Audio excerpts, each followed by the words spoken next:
नमस्कार बच्चों, आज हम एनसीईआरटी की 10th की 5वां चैप्टर है जो समानांतर श्रेणी, उसकी प्रश्नावली 5.1 का पहला क्वेश्चन करेंगे, जिसमें निम्नलिखित स्थितियों में से किन स्थितियों में संबंध संख्याओं की सूची एपी है और क्यों। यानी सिचुएशन दी होगी हमारी डेली लाइफ से, उसका पहला भाग है क्वेश्चन नंबर 1 का। कहता प्रत्येक किलोमीटर के बाद का टैक्सी का किराया, जबकि प्रथम किलोमीटर के लिए किराया ₹15 है और प्रत्येक अतिरिक्त किलोमीटर के लिए किराया ₹8 है। सिचुएशन समझ आ गई बच्चों?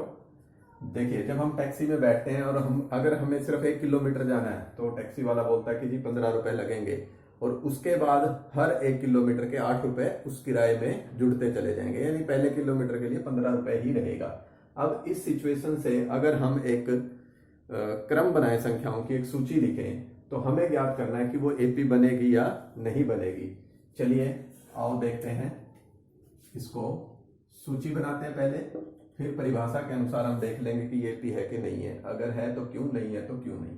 चलिए देखिए, प्रथम किलोमीटर का किराया, अगर हम उस टैक्सी में 1 किलोमीटर जाते हैं तो प्रथम किलोमीटर का किराया कितने रुपए लगेगा हमारा? ₹15। अगर हम उसी टैक्सी में 2 किलोमीटर जाते हैं तो 2 किलोमीटर का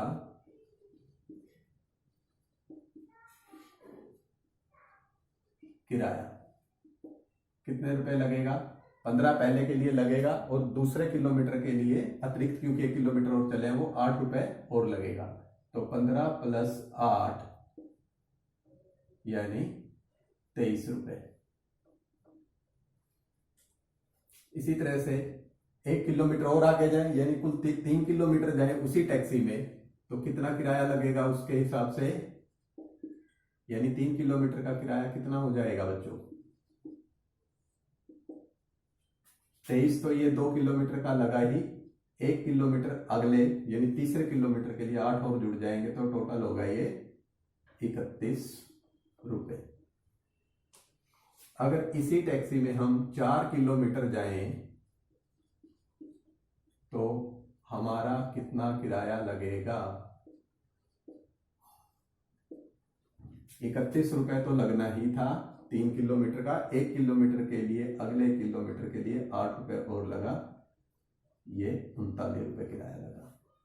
तो अब हम 1 किलोमीटर, 2 किलोमीटर और 3 किलोमीटर, 4 किलोमीटर के लिए एक इसको क्रम में लिखने इस किराए को, तो देखिए क्या क्रम प्राप्त हुआ हमें? 15 पहले के लिए, दूसरे के लिए 23, तीसरे के लिए 31 और चौथे के लिए ₹39, और इस प्रकार से ये किराया चलता चला जाएगा। चलिए अब हमें ये एक सूची तैयार हो गई संख्या की। अब हम इसे देखें कि ये क्या, ये समानांतर श्रेणी है या नहीं, एपी है या नहीं। तो उसके लिए परिभाषा कहती है कि पहले 2 पदों का अंतर, अगले 2 पदों का अंतर और अगले किसी भी 2 क्रमगत 2 पदों के अंतर अगर समान है तो वो समानांतर श्रेणी है। तो पहला अंतर ज्ञात करते हैं D1, तो दूसरे पद में से पहला पद घटाएं तो हमारा 8 आता है। 23 में से 15 गए 8। इसी प्रकार से दूसरा अंतर, तीसरे में से दूसरा पद घटाएं, 31 में से 23 घटाया तो ये भी हमारा 8 आ गया। इसी तरह से तीसरा अंतर, चौथे पद में से तीसरा घटाएं तो ये भी 8 आ गया। तो हमने क्या पाया यहाँ? D1 बराबर है D2 बराबर है D3, जो कि कितना आ गया? 8। यानी अंतर हमारा सार्व है, सब अंतर क्या है? बराबर है। अतः यह एक एपी है। तो इस प्रकार से जो पहली सिचुएशन थी वो हमारी एक एपी है। तो उसने पूछा था एपी है, क्यों है? ये कारण दिया हमने कि D1, D2, D3 अंतर समान है, यानी एक ही निश्चित संख्या जोड़ने पर अगली प्राप्त हो रही है, तो अतः यह एक समानांतर श्रेणी है। चलिए आइए देखते हैं सेकंड भाग में क्या सिचुएशन दिया हमें। कहता किसी बेलन में उपस्थित हवा की मात्रा, जबकि वायु निकालने वाला पंप प्रत्येक बार बेलन की शेष हवा का 1/4 भाग बाहर निकाल देता है। सिचुएशन को समझिए। देखिए, एक मैंने ये सिलेंडर बनाया हुआ है, इसके अंदर हवा भरी पड़ी है, तो मैंने एक बार जितनी भी थी पहले इसमें, मैंने इसमें से पंप आउट किया, हवा बाहर निकाली पंप से, तो एक बार में कितनी निकालेगा, इसका 1/4। अगर मैं संख्या में लेकर समझाऊं आपको, मान लो इसमें 100 क्यूबिक सेंटीमीटर इसके अंदर हवा है, तो मैं अगर इसमें से पंप आउट करके हवा निकाल देता हूं तो इसका 1/4, 100 का 1/4 कितना होता है, 25। तो 100 में से 25 गया, अब सेकंड टाइम कितनी रह जाएगी इसके अंदर, 75 रह जाएगी, 75 क्यूबिक सेंटीमीटर रह जाएगी। इसी प्रकार फिर दोबारा मैं पंप आउट करके हवा निकालता हूं तो उसका 1/4, किसका, 100 का नहीं, 75 का 1/4, जो शेष बच गई उसका 1/4 बाहर निकाल लेगी, तो हम उसको घटा देंगे। तो इस तरह से, अब क्योंकि इसमें दिया नहीं तो हम मान सकते हैं, चलिए इसको हल करते हैं। माना बेलन में स्थित हवा की मात्रा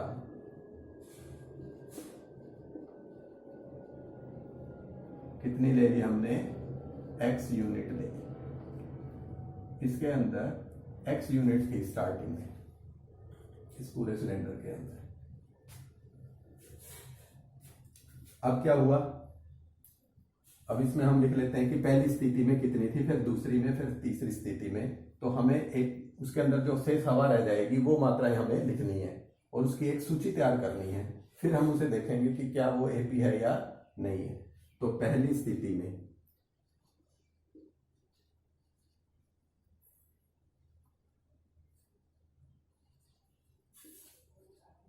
स्थिति 1 में हवा की मात्रा, बेलन में हवा की मात्रा कितनी दी हुई थी हमने, x। तो स्थिति दूसरी, हवा की मात्रा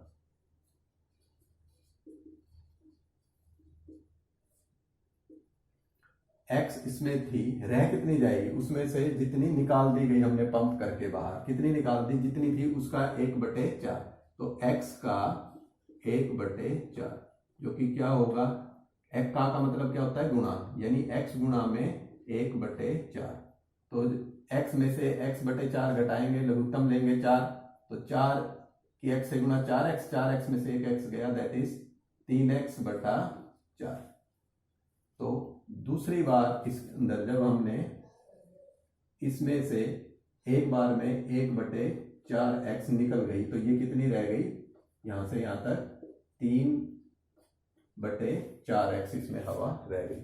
अब फिर हम इसमें से इसका 1/4 निकाल देंगे, तो देखेंगे कितनी रह जाएगी। तो स्थिति 3 में हवा की मात्रा, अब हमारे पास 3x/4 है, उसमें से 3x/4 का 1/4 निकल जाती है, तो 3x/4 घटा 3x/16।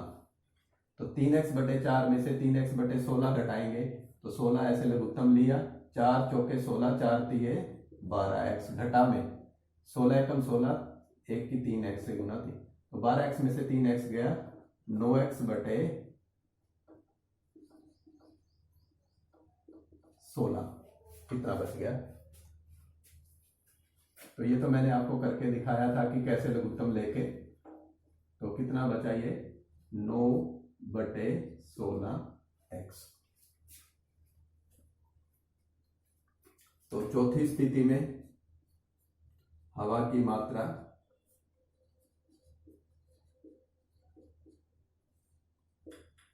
अब जितनी बची है 9/16x माइनस में 9/16 का 1/4, 9/16x घटा में 9/64x घट जाएगा।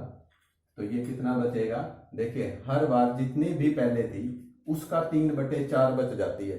देखिए स्टार्टिंग में x थी तो x का 3/4 बच गई थी, फिर ये 9/16 x बची, वो क्या हुई 3x/4 का 3/4। तो अब क्या हो जाएगा इसका 3/4, यानी 9×3 27, 16×4 64, तो 27/64 x शेष रह जाएगी। तो इस प्रकार से हमें सिलेंडर में हर एक बार हवा बाहर निकालने पर जो बचती है वो हवा की मात्रा की सूची हमें प्राप्त हुई। क्या आई है वो, पहली स्थिति में x, दूसरी स्थिति में 3x/4, तीसरी स्थिति में 9x/16 और चौथी स्थिति में 27/64x। इस प्रकार से हमें क्रम प्राप्त होता है। चलिए आइए देखते हैं कि क्या यह सूची समानांतर श्रेणी है। तो हम पहला अंतर ज्ञात करते हैं d1। तो 3x/4 में से x घटाएंगे तो ये हमारा आ गया 4x से कम 4x, 3x में से 4x गया घटा x/4। इसी प्रकार से दूसरा अंतर निकालते हैं, तीसरे पद में से दूसरा घटाते हैं, 9x/16 में से 3x/4 घटाएंगे तो 16 लघुत्तम आ गया, 9x, 4×3 12x, तो ये आ गया घटा का 3/16x। तो हम देख रहे हैं d1 और d2 आया ही नहीं, तो हमें अगला अंतर निकालने की आवश्यकता ही नहीं है। तो d1 बराबर नहीं है d2 के, अतः यह श्रेणी AP नहीं है। तो ये सिचुएशन AP नहीं है। ठीक है बच्चों, ये था हमारा एक्सरसाइज 5.1 के पहले क्वेश्चन के 2 भाग। इसी प्रकार अगले लेक्चर में हम अन्य 2 भाग करेंगे। Thank you.